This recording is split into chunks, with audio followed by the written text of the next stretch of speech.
আসসালামু আলাইকুম everyone, welcome জানাচ্ছি আরও একটি নতুন পর্ব উপভোগ করার জন্য। তো আজকে আমি আপনাদের সাথে পিনটক্সের আরও একটি নতুন ডিজাইন শেয়ার করব। চলুন তাহলে দেখে নেওয়া যাক। তো কাছে দূরে যে যেখানে বসে এই পর্বটি দেখছেন সকলকে কাছে অনুরোধ রইল আজকের পর্বটি অবশ্যই ফ্রেন্ডস এবং ফ্যামিলির সাথে শেয়ার করে দেবেন। আর এই যে দেখতে পাচ্ছেন আমি কাপড়টি নিয়েছি লম্বায় প্রায় 17 ইঞ্চি পরিমাণ, আর পাশে নিয়েছি 8 ইঞ্চি পরিমাণ। তো এখন আমি আড়াআড়িভাবে স্কেল দিয়ে দাগ টেনে নিচ্ছি। তো স্কেলের পাশটা যতটুকু পরিমাণ ঠিক ততটুকু পরিমাণ করে আমি দাগ টেনে নিচ্ছি। প্রায় 1 ইঞ্চি পরিমাণ দূরে দূরে দাগটা টেনে নিচ্ছি। তো আপনারা চাইলে এর চাইতে একটু বেশি করেও রাখতে পারেন, তো আপনাদের অভিরুচি অনুযায়ী। তো এক পাশে দাগ টানা হয়ে গেছে আড়াআড়িভাবে, এখন আমি আরেক পাশেও এইভাবে দাগ টেনে নিচ্ছি। আশা করছি আজকের পর্বটি সকলের কাছে ভালো লাগবে। আর যারা অলরেডি আমার চ্যানেলটিকে সাবস্ক্রাইব করে নিয়েছেন তাদেরকে জানাচ্ছি অসংখ্য ধন্যবাদ। আর যারা এখনও করেননি, আমার চ্যানেলটিতে নতুন ভিজিট করছেন, তাদের কাছে অনুরোধ রইল চ্যানেলটিকে সাবস্ক্রাইব করে পাশে থাকা বেল বাটনটি প্রেস করে অল অপশনে দিয়ে রাখার। এতে করে আমার নিত্য নতুন ভিডিও আপলোড দেওয়ার সাথে সাথে নোটিফিকেশান পৌঁছে যাবে আপনাদের কাছে। এই যে দেখতে পাচ্ছেন যে যেভাবে আমি দাগ টেনেছি সেই দাগ টানা অনুযায়ী আমি কিন্তু সেলাই করে নিচ্ছি। তো এইভাবে প্রতিটা দাগের উপরে কাপড়টাকে এভাবে ভাঁজ দিয়ে নিয়ে আমি সেলাই করে নিব। দেখুন সেলাই করা হয়ে গেছে। সেলাই করে আমি একটু আয়রন দিয়ে প্রেস করে নিয়েছি।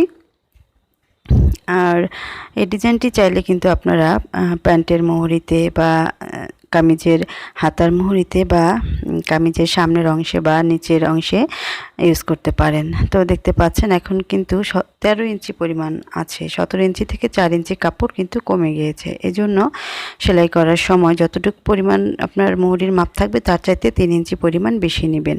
আর পাশে কিন্তু কমেনি, পাশে যা ছিল তাই আছে। আর এখন আমি ভাঁজ দিয়ে সমান অংশগুলোকে কেটে নিব। এই দেখতে পাচ্ছেন 6.5 আছে। তো আমার এখানে আমি মোহরির মাপে কেটেছি। তো মোহরিটা হচ্ছে প্রায় 13 ইঞ্চি, আমি আধা ইঞ্চি সেলাই করে রাখবো আর কি। আর এই যে দেখতে পাচ্ছেন এখন আমি এই কাপড়টার নিচে একটি পেপার বিছিয়ে নিয়েছি, আর মাঝখানটাতে আমি কিছু পুঁতি লাগিয়ে নিচ্ছি। তো পুঁতিটা আজকে আমি এই যে দেখতে পাচ্ছেন গ্লো, তো এটা দিয়ে লাগিয়ে নিব। আপনারা চাইলে সুই সুতা দিয়েও লাগিয়ে নিতে পারেন।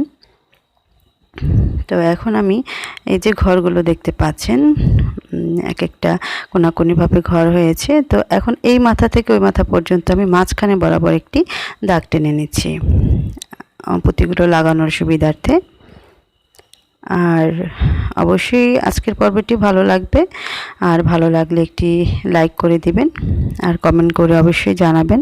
তো মাঝখানে দাগ টেনে নিয়েছি, এখন মাঝখান থেকে আমি আঠা দিয়ে দিচ্ছি, দিয়ে এর উপরে আমি পুঁতিগুলো বসিয়ে দেব। তবে পুঁতি বসিয়ে একটু আঙ্গুল দিয়ে প্রেস করে নিতে হবে, আর আঠাগুলো ভালোভাবে না লাগা পর্যন্ত এভাবে বাতাসে রেখে দিতে হবে। আপনি ফ্যান ছেড়ে ফ্যানের নিচে রেখে দিতে পারেন। তো এই দেখতে পাচ্ছেন লাগানো হয়ে গিয়েছে। তো মাঝখানে যে আগে লাগিয়েছি মাঝখান থেকে এক ঘর পর পর কিন্তু আমি ডিজাইনটা করে নিয়েছি। আর আপনারা চাইলে প্রতিটা ঘরেও লাগিয়ে নিতে পারেন। আমি জাস্ট মাঝখানেই ডিজাইনটা করেছি একটু সুন্দর লাগার জন্য। তো দেখতে পাচ্ছেন কতটা সুন্দর লাগছে।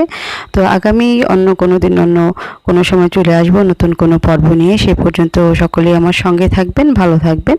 আসসালামু আলাইকুম।